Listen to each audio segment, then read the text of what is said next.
서재에서 전하는 말씀을 맡고 있는 호주 멜번의 남기영 목사입니다. 오늘은 그 두 번째 시간이 되겠습니다. 그런데 지난 주일 저녁 첫 번째 말씀이 나간 다음에 어떤 분이 제게 전화를 해주셨습니다. 그분 말씀이 유튜브 사이트의 이름을 서재에서 전하는 말씀이라고 했는데 어떤 특별한 의미라도 그 속에 있는 것이냐면서 무척 궁금해 하시는 것 같았습니다. 그래서 오늘은 그 말씀 먼저 드려야 할 것 같습니다. 목사에 있어서 서재라고 하는 것은 말씀을 준비하는 것입니다. 그리고 그 말씀은 분명히 하나님의 말씀이어야 하고 우리가 하나님의 말씀이라고 하는 것은 하나님의 마음을 뜻하는 것입니다.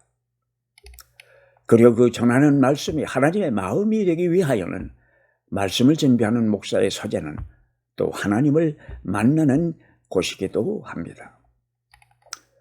그리고 그 준비된 말씀은 가감없이 선포되어야 할 것입니다. 그리고 저에게 있어서 서재는 하나님의 백성을 만나 그들의 이야기를 듣고 그들의 기쁨과 고통을 같이 나누는 곳이기도 했었습니다. 서재는 저에게 그런 공간이었고 목회 일선을 떠난 지금도 이 서재는 우리 집에서 아직도 귀중한 공간으로 남아 있습니다. 그리고 저는 예수께서 우리들에게 전하여 주시는 하나님의 속마음을 여기서 준비하고 여러분에게 전하려는 것입니다. 그러면 원래 드리려던 말씀으로 돌아가겠습니다. 호주에는 각 주마다 차량 번호판에 그 주를 상징하는 간단한 표를 적어 넣었습니다. 제가 기억하기로 그런 표를 쓰기 시작한 것은 1970년대 말 제가 사는 빅토리아주에서 가든 스테이트라는 표를 사용하면서부터였던 것으로 기억이 됩니다. 그 후 뉴사우스웨일스 주에서는 프리미어 스테이트라는 표를 내려왔습니다. 아마 제일 큰, 제일 좋은, 제일 먼저 생긴 주라는 이야기를 하려는 것 같았습니다. 그 후 정권이 바뀌면서 그 표들도 한두 차례 더 바뀌었습니다. 그러더니 A Place to Be라는 표가 등장을 했는데 꽤 오랫동안 사용했던 것으로 기억이 됩니다. 그런데 이 표는 한국말로 그 번역이 쉽지 않은 그런 뉘앙스를 가지고 있는 어휘입니다. 그러나 구태여 번역을 한다면 그래야만 하는 곳, 이상적인 곳, 그래야 할 곳, 그러기를 지향하는 곳, 뭐 그런 의미가 담겨있는 표현이 아니겠는가 하는 생각을 해보았습니다. 저는 이 표를 가지고 꽤 오랫동안 씨름을 했지만 명쾌한 우리말 표현을 찾을 수가 없었습니다. 그러나 이 A Place to Be라는 표현을 저는 아주 좋아합니다. 왜냐하면 이 A Place to Be라는 표현은 언제부터인가 제게 A Church to Be라는 어휘를 생각나게 만들어 주었기 때문입니다.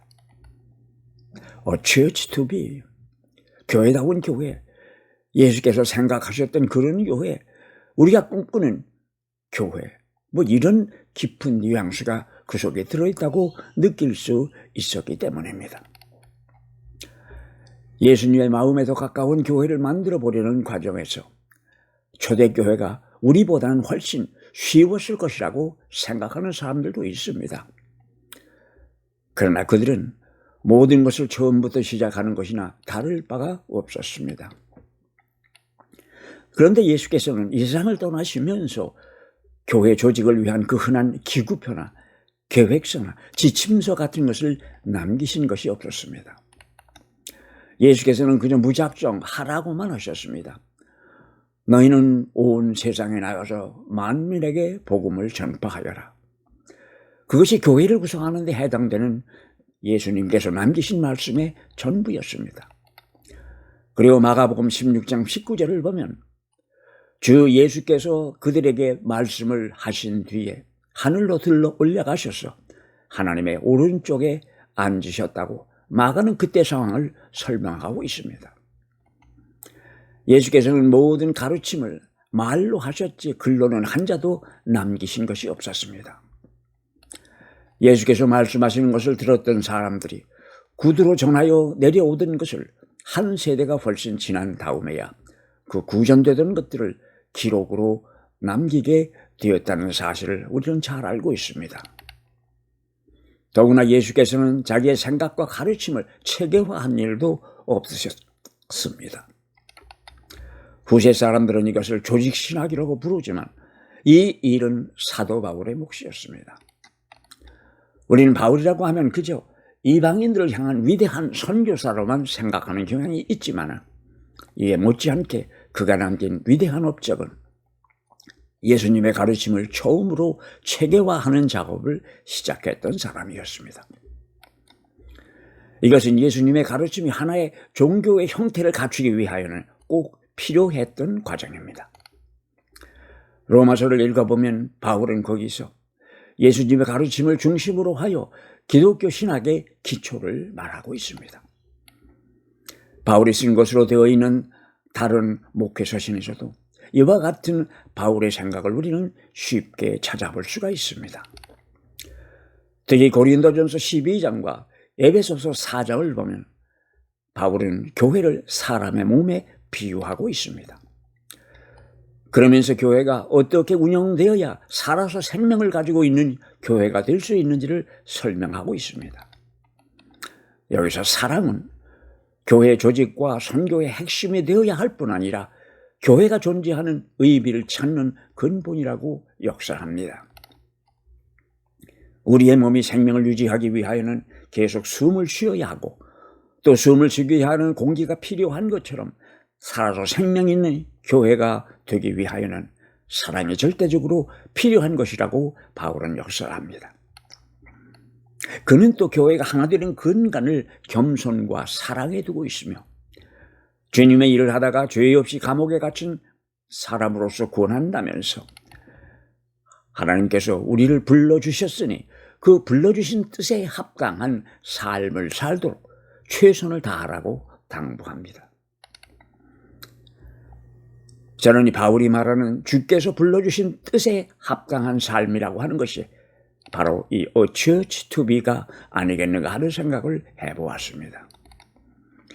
우리를 불러주신 뜻에 합당한 삶을 사는 것 말입니다.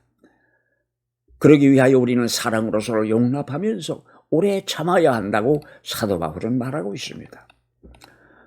성령이 평화의 띠로 우리를 묶어서 하나가 되게 해주신 것을 힘써 지키라고 말합니다. 이것이 바로 교회 되기 위하여 가져야 할 기본일 것이기 때문입니다. 그렇다면 21세기를 살고 있는 우리들의 교회는 어떻습니까?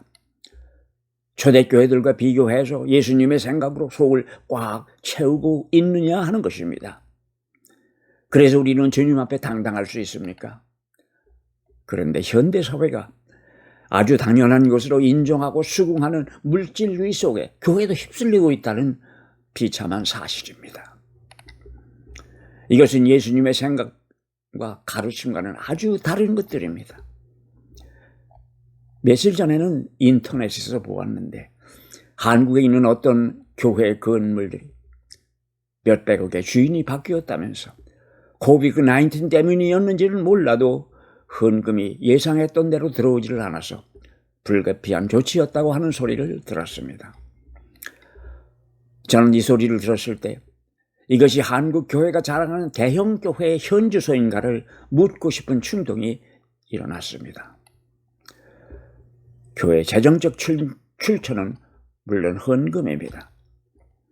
교회를 운영하는 분들이 교인들을 통하여 하나님께서 보내어 주실 것으로 믿고 은행에서 돈을 빌려서 교회를 지었던 것이라면 그 믿음은 하나님에 대한 믿음이라기보다는 자본주의 원리에 대한 믿음이 아니었습니까? 초대교회 교회에서는 교인들이 드렸던 헌금이 그 사용된 순위를 보면은 21세기의 우리들의 교회와는 엄청나게 달랐다는 사실을 알고서 놀라지 않을 수가 없습니다.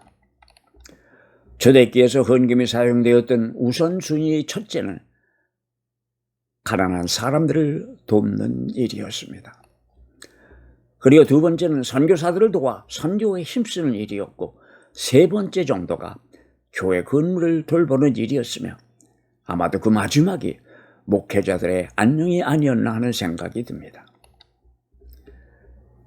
교회라는 이름이 붙었다고 모두가 다 church to be는 아닌 것 같습니다.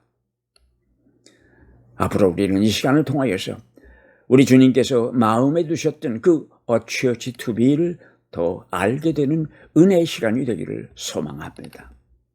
그렇게 해서 하나님이 마음에 들어 하시는 교회, 그리고 우리가 살고 있는 이 사회로부터 칭찬받는 교회가 되어야 하지 않겠습니까?